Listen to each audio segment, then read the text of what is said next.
The Illinois Historic Preservation Agency welcomes you to the Pierre Menard home, a well-preserved example of French colonial architecture built by the first Lieutenant Governor of Illinois.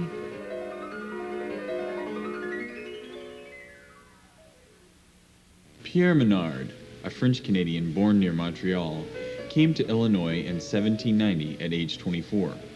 At that time, Illinois was part of the newly organized Northwest Territory, and its lucrative fur trade was attracting many ambitious young men, including Menard. He settled in Kaskaskia, an old French village pleasantly situated on a peninsula between the Mississippi and Kaskaskia rivers. Founded in 1703 by Jesuit missionaries, Kaskaskia traced its beginnings to a time when France ruled the Illinois country. Kaskaskia's narrow, irregular streets gave the town a European flavor, and many of its inhabitants occupied houses built in the style found only in French villages of the Mississippi Valley. This French colonial style featured a low roof sloping gently over spacious, open porches or galleries around 3 or 4 sides of the building. A traveler drew this view of a typical Illinois French habitation after visiting the area in 1796. One observer described Kaskaskians as dark-eyed, dark-haired, swarthy-looking people. Many Kaskaskians were of French descent or a mixture of French and Indian blood. Visitors agreed that Kaskaskia's easygoing French were polite, convivial, and light-hearted with a zest for dancing and playing cards. Most were Catholic. Some owned black or Indian slaves. Kaskaskians made their living in agriculture or trade and sent boats laden with goods down the Mississippi to New Orleans. Opening a store shortly after he arrived in Kaskaskia, Pierre Menard became one of several prosperous merchants who helped make the town perhaps the most important center of commerce in the Illinois country. His store ledgers reveal the dimension of what quickly became a far-flung commercial empire. He sold merchandise to area residents, provisioned fur traders on their way west, and bartered with the Indians for peltry. Taking advantage of Kaskaskia's location, Menard established commercial connections that extended to Canada, New Orleans, Pittsburgh, and the rich fur trading regions of the Rocky Mountains. In 1809, Menard led a large company up the Missouri River to a lush but dangerous wilderness, where he hoped to trade with the Indians and trap for beaver. Menard's party was a colorfully assorted band of adventurers, French-Canadian voyagers, fur trappers, and Indians. 1,500 miles up the Missouri, Menard reached the Mandan Indian village in what is now North Dakota. Then he pushed on to his destination at the 3 forks of the Missouri River in the present state of Montana, one of the richest fur trapping regions in the West.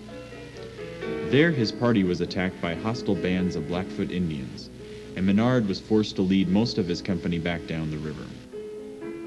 Arriving at St. Louis in the summer of 1810, after 13 months in the wild, Menard rejoined his wife, who had been staying at the home of her brother-in-law, Pierre Chouteau, a wealthy St. Louis merchant who was also a partner in Menard's fur trading ventures. Though he lived near the frontier, Pierre Menard cared little for the discomforts of wilderness life. "I became resigned to suffer in order to gain money," he wrote after returning to Kaskaskia. Menard's business ventures soon made him a wealthy man. In addition to his Kaskaskia store, he operated this ferry and a mill. He also held for several years a monopoly on the local salt trade and owned thousands of acres of land.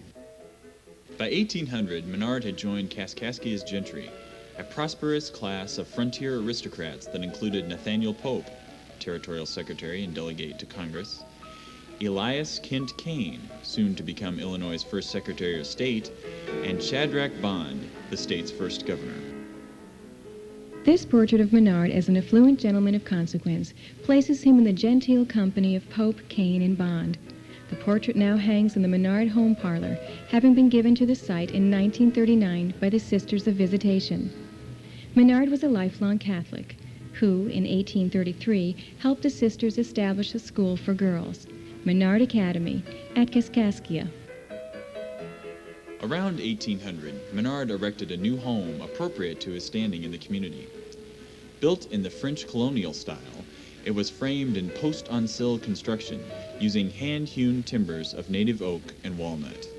As originally built, the home had 2 large rooms divided by an entrance hall. Surrounding those rooms on all four sides was a roofed porch or gallery. Several years later, probably in 1818, Menard enlarged his new home by enclosing the back porch to provide 5 extra rooms, 4 bedrooms, and a spacious dining room.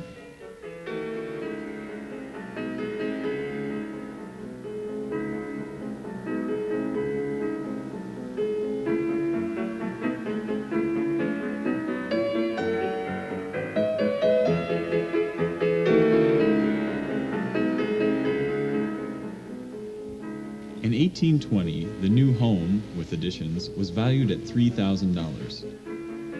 It stood in the middle of a pecan grove and became part of what one visitor described as a beautiful and extensive farm. One visitor wrote, "The outhouses, most of them substantially constructed of stone, are surpassed in beauty and extent only by the residence itself. Fields yellow with golden harvests, orchards loaded with fruit, and pastures sprinkled with grazing cattle spread themselves on every side." Pierre Menard enjoyed family life. He married twice and fathered 14 children, in whose welfare he maintained an abiding interest. His first wife was Teresa Godin, a Kaskaskia girl whom he married in 1792. One of their 6 children, Alzire, wore this dress when she married in 1825. It is now on display in the girl's bedroom of the home. Teresa died in 1804, and 2 years later, Menard remarried, this time to Angelique Saucier, who belonged to one of Illinois' oldest French families. A visitor remembered Angelique as a handsome woman, tall with black eyes and black hair, dark complexioned, and animated in speech and manner. He also recalled that the Menards entertained with a hearty, cheerful hospitality. Kaskaskia's French heritage gave the town's social life an elegant quality. A visitor who came to Kaskaskia as a youngster in the 1830s described a ball and midnight banquet attended by Menard and his wife at the residence of Judge Nathaniel Pope. It was a brilliant affair. The rooms were well lighted by candles on the mantelpiece and in tin sconces on the wall. All the ladies were a marvel of grace and finery. Their dresses, with very few exceptions, were of fine material, colored, figured, and showy, cut very décolleté, with short and narrow skirts, extremely short-waisted, and only apologies for sleeves. Menard's contemporaries considered him an energetic, honest, and compassionate man. He was described by one American, who generally detested Frenchmen, as an honorable, high-minded gentleman. Menard enjoyed a particularly close and sympathetic relationship with the Indians. As a sub-agent for the United States Indian Department at Kaskaskia, he directed the Mississippi crossing of tribes migrating west. His concern for the Indians was such that this statue commemorating their warm relationship was the first erected on the grounds of the present Illinois Capitol building in Springfield.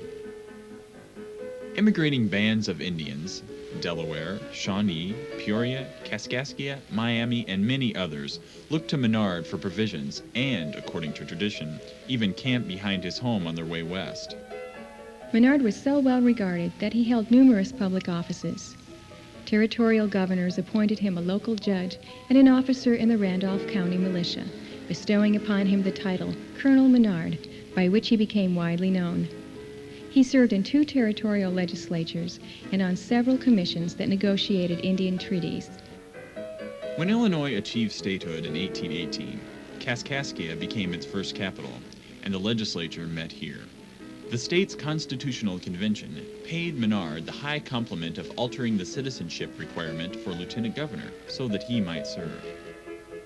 Pierre Menard spent his last years quietly at home, tending his business affairs and enjoying his family.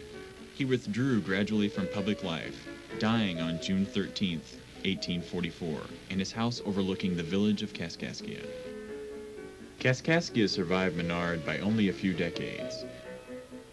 It was in 1881 that the Mississippi River broke through a narrow strip of land north of town. Changing course, the Mississippi flowed into the Kaskaskia River channel on the east, dooming the ancient village. Buildings began crumbling and disappearing into the river. The old State House was only one of many buildings swept away by the Mississippi. In 1892, however, graves from 3 old Kaskaskia cemeteries were moved to Garrison Hill. a bluff behind Menard's home overlooking the doomed village.